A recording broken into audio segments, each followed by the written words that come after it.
एक माँ और उसका एक इकलौता बेटा। वह एक दिन शाम होती है, शाम होने के बाद उसका बेटा कहीं बाहर गया हुआ था और वो वापस लौटकर शाम को नहीं आता। उसकी माँ वो बिल्कुल परेशान हो जाती है, हताश हो जाती है, निराश हो जाती है कि इकलौता लड़का है, गया तो गया कहाँ। जब पता लगता है तो सुबह को देखती है कि उसे जानकारी मिलती है कि एक नदी है जो गंगा नदी है, उसके किनारे उस लड़के की लाश पड़ी हुई है।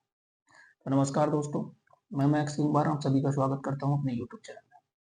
और आज हम एक ऐसी सच्ची घटना को लेकर इस एपिसोड में उपस्थित है जिसको सुनकर आपके होश उड़ जाएंगे, कान खड़े हो जाए।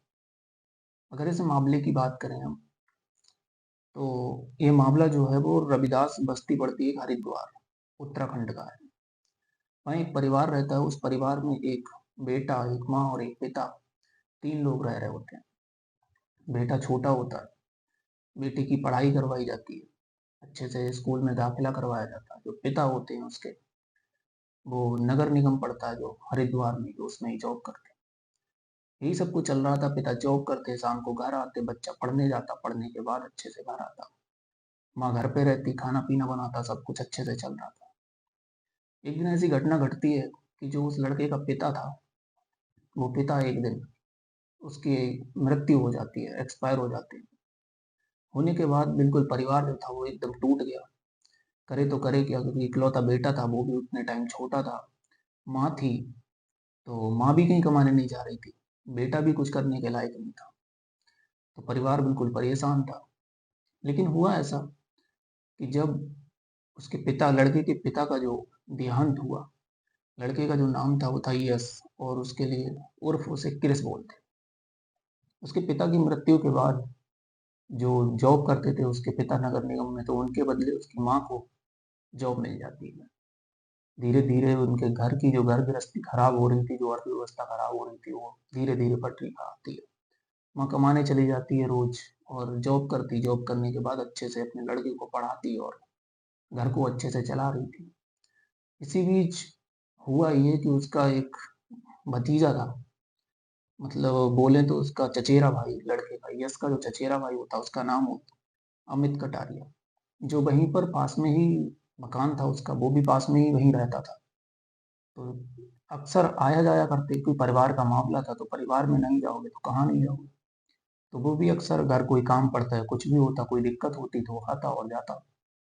इसी बीच हुए, माँ अपनी जॉब करती रहती थी, लड़का पढ़ने चला जाता था। पढ़ने के बाद, उसके बाद जो उसकी माँ थी, पिता को एक्सपायर हुए थोड़े दिन हो जाते, धीरे धीरे अमित और उसकी माँ, जो यश की माँ थी, उनके बीच कुछ संबंध हो जाते हैं। वो संबंध इस कदर हो जाते हैं, धीरे धीरे आते जाते रहते हैं। कोई काम पड़ता तो वो आता, वो बुलाती और काम करने के लिए उसे भेज देती। तो धीरे धीरे उनके बीच कुछ संबंध स्थापित हो जाते हैं, एक दूसरे से बात करने लगते हैं, अच्छे से रहने लगते हैं। कोई काम पड़ता तो उसी को बुलाते, उसके साथ ही जाती। अच्छा, जब वो ये नगर निगम में ये काम कर रही थी इसकी माँ, तो इन्होंने एक प्लॉट वगैरह था, अच्छी खासी जमीन थी, खरीद रखी थी इन्होंने, तो प्रॉपर्टी भी अच्छी खासी थी। तो जो अमित था, यानी यश का जो चचेरा भाई था, उसकी निगाह, क्योंकि यश अकेले इकलौता था अपनी माँ का बेटा, तो उसकी निगाह जो थी उसकी प्रॉपर्टी पर थी कि किसी तरह से इसकी प्रॉपर्टी को हड़पा जाए।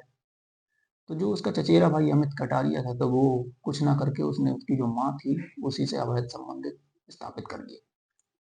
धीरे धीरे उसकी माँ भी उससे बात करती, चीत करती रहती, अच्छे से रह रहे थे। तो होता हुआ नया साल आता। नए साल पे दोनों बाहर जाने की प्लानिंग बनाते कि क्यों ना हमें घूमने जाना चाहिए। तो नए साल पे ऋषिकेश जाने के लिए प्लानिंग बनाते हैं उसकी माँ और उसका जो बॉयफ्रेंड था, यानी जो बोले अगर उसका तो भतीजा बोल सकते हैं, यानी कि यश का जो चचेरा भाई था उसके लिए दोनों जाने के लिए प्लानिंग बनाते हैं। जो अमित होता है वो टिकट बुक करता है वहां जाने के लिए। लेकिन होता ये, इसके बारे में पता लग जाता है, क्योंकि माँ वहां जाना चाहती थी अमित के साथ। जो और जो यश था वो चिढ़ता था इस बात से, क्योंकि उसे ये पता लग गया था कि हमारी माँ का और अमित का अवैध संबंध है।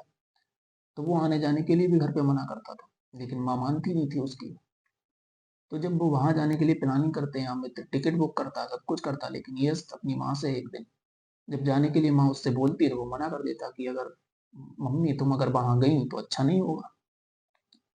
तो उनकी जो प्लानिंग थी, जो ऋषिकेश जाने की, वो प्लानिंग उनकी कैंसिल हो जाती है, उनका प्लान फेल हो जाता है। इस बात से अमित को बहुत गुस्सा आता है और वो उससे नफरत करने लगता है, यश से। तो उसे ये लगता है कि हम अच्छे खासे जा रहे थे, प्लानिंग कर रहे थे, अच्छे खासे घूमते फिरते, यश करते, मौज मस्ती करते, वो सब बेकार कर दिया इसने। जो हमारा पैसा था वो भी, टिकट हमने जो खरीदे थे वो भी बेकार गए। वो उससे कैसे आने लगा। उसने सोचा क्यों ना इस बात का किसी तरह से बदला लिया जाए। और उसे लग रहा था कि हम दोनों के बीच में, और ये जो है वो यस बहुत रोड़ा खड़ा कर रहा है। क्योंकि बात बात पे वो उसकी माँ से मना करता था, क्योंकि उसे पता लग गया था कि इनके दोनों के बीच में अवैध संबंध। कोई बात नहीं, धीरे धीरे समय बीतता गया। उसने सोचा जब मौका मिलेगा तो हम इससे जरूर बदला लेंगे। तो हुआ ये कि अमित ने एक दिन, शाम की बात थी, शाम को यश को लेके जाता है बाहर। दोनों साथ में घूमने जाते हैं। उसके कुछ दोस्त थे जो अमित के, उनके साथ जाते हैं। जाने के बाद ही वहाँ जब बाहर जा रहे होते हैं तो एक जगह जाते हैं। वहाँ जाने के बाद शराब पीते हैं। एक मिसासपुर पड़ता है, वहाँ जाते हैं, शराब पीते हैं। खुद भी पीता है, यश को भी पिलाता है, और जो साथ के लड़के थे उनको भी शराब पिलाता है। शराब पिलाने के बाद जब सब लोग शराब पीते हैं, शराब पीने के बाद जो उनके दोस्त थे उनको घर भेज देता है। दोस्त घर चले आते हैं। लेकिन वो जो होता है, यश और अमित, ये दोनों वहीं रुक जाते हैं। रुकने के बाद ये बैरागी, एक पड़ता स्थान पड़ता बैरागी, मतलब गंगा नदी के किनारे, वहां जाते हैं। वहां जाने के बाद यश को फिर शराब पिलाता है। शराब पिलाता है। शराब पिलाने के बाद उसे खूब नशा हो जाता है। जब उसे अधिक नशा हो जाता है, नशा होने के बाद जो अमित को लगता है कि इसको काफी नशा हो गया, और नशा होने के बाद तो वो उसको एक रस्सी लेता है, और रस्सी लेने के बाद उससे उसका गला घोट देता है। जब यश का गला घोट देता है तो यश, गला घोटने के बाद, उसके बाद उस जो पत्थर होते हैं वहां, पत्थर से उसका सिर कुचलता है, यानी कि पूरी तरह से उसे मार देता है। मारने के बाद पत्थर से सिर कुचल देता। कुचलने के बाद अब उसे लगता है कि अगर हम ऐसे ऐसे छोड़ देंगे तो हमें ये लग, मतलब पुलिस को भी जानकारी लगेगी, परिजनों को भी क्या बताएंगे, घर वालों को क्या बताएंगे, सबको ये लगेगा कि ये हमारे साथ आया है और हमने ही इसको मारा है। वो करता ही है, कुछ प्लानिंग बनाता, सोचता किस तरह से हम इस चीज से बच सके। धीरे धीरे वो, उसके दिमाग में एक बात आती है, वहीं जो ढलान होता है, यानी कि बैरागी का जो ढलान है गंगा नदी के किनारे, वहां पर वो जो उसकी स्कूटरी थी और जो यश था, उन दोनों को ढलान से, यानी कि उसकी जो शव था, जो लाश थी, मार तो उसने पहले ही दिया था, उनको दोनों को ढकेल देता, वहां से ढलान से नीचे गिरा देता, सबको भी, स्कूटरी को भी, जिससे ये लगे कि इसका एक्सीडेंट हुआ, यानी कि ये इसमें गिर गया, इस वजह से मृत्यु हुई। कोई बात नहीं, ढकल देता। ढकेलने के बाद शाम को ही जब थोड़ा अंधेरा हो गया था, होने के बाद घर जाता है। घर जाने के बाद वहां जाता है, पहले उसके घर जाता है यश के। उसके घर जाने के बाद उसकी माँ पूछती है कि यश कहाँ है। तो बोल देता है वो हमें नहीं पता, हमारे साथ गया था पर हमारे साथ नहीं है। लेकिन हुआ ऐसे, जब उसके, उसकी जो हत्या की थी, उसका सर वगैरह कुचला था, तो उसके खून के जो छींटे थे वो अमित के जूतों पर और मोजों पर लगे हुए थे। उनको जब पूछती है उसकी माँ, उसके परिवार में पूछते हैं कि ये तुम्हारे खून कैसा लगा। अब वो घबरा जाता है, एकदम नर्वस हो जाता है थोड़ा सा। तो अमित सोचता है, वो बताता है, फिर बोले तो बोले क्या, कि उसे भी लग रहा था कि अब तो इन्हें शक हो जाएगा, इन्हें पता लग जाएगा। तो वो उतने टाइम ये बता देता है कि इसमें जो हमने पान खाया था और जो पान थूका था, उसकी पीक हमारे पैर पे गिरी। यानी कि वो छिपाने की पूरी कोशिश करता है। लेकिन छिपाने से क्या होता है, उसकी माँ को हल्का हल्का शक होने लगता है कि कहीं ना कुछ गड़बड़ जरूर है। ये सब कुछ बता के कि पान की पीक गिरी है, और फिर वो वहां से चला जाता है। जाने के बाद इधर परेशान, पूरी रात हो जाती है। धीरे धीरे लड़का यस वापस नहीं आता, माँ परेशान, बिल्कुल उसे शक होने लगता है कि इसी ने कुछ ना कुछ किया है, क्योंकि इसी के साथ गया था। जब माँ को शक हुआ, शक होने के बाद सुबह हुआ। सुबह जब परेशान ढूंढने के बाद, माँ के बावजूद जब नहीं मिला, तो उसके बाद इसने ही खुद बताया, अमित ने खुद बताया, जानकारी दी कि उसका जो है, वहां पर जाके गंगा नदी के किनारे उसकी स्कूटरी वहां गिर गई। जब उसने बताया, वो सब गए, जाने के बाद वहां से सबको बरामद करवाया, खुद ही गया, खुद ही बरामद करवाया। अमित ने सब निकलवाया वहां से, ढलान से जो नीचे गिरा हुआ था, ताकि किसी को जानकारी ना लगे, किसी को शक ना हो कि हमने ऐसा किया। सब बरामद करवाता, खुद ही जानकारी देता, खुद ही पुलिस में जानकारी देता, अपने फोन से ही फोन करता पुलिस के लिए।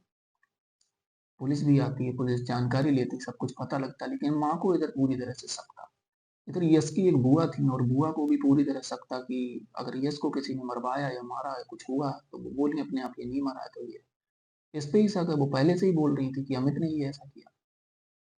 अमित की जो माँ थी उन्होंने पुलिस वालों को फिर बताया कि इसने ही ऐसा किया, उन्हें शक जाहिर किया। पुलिस को पूरी घटना बताई कि इसके पैरों पे छींटे पड़े हुए थे और हमने पूछा तो इसने बोला कि पानी से पीक गिरी हुई है।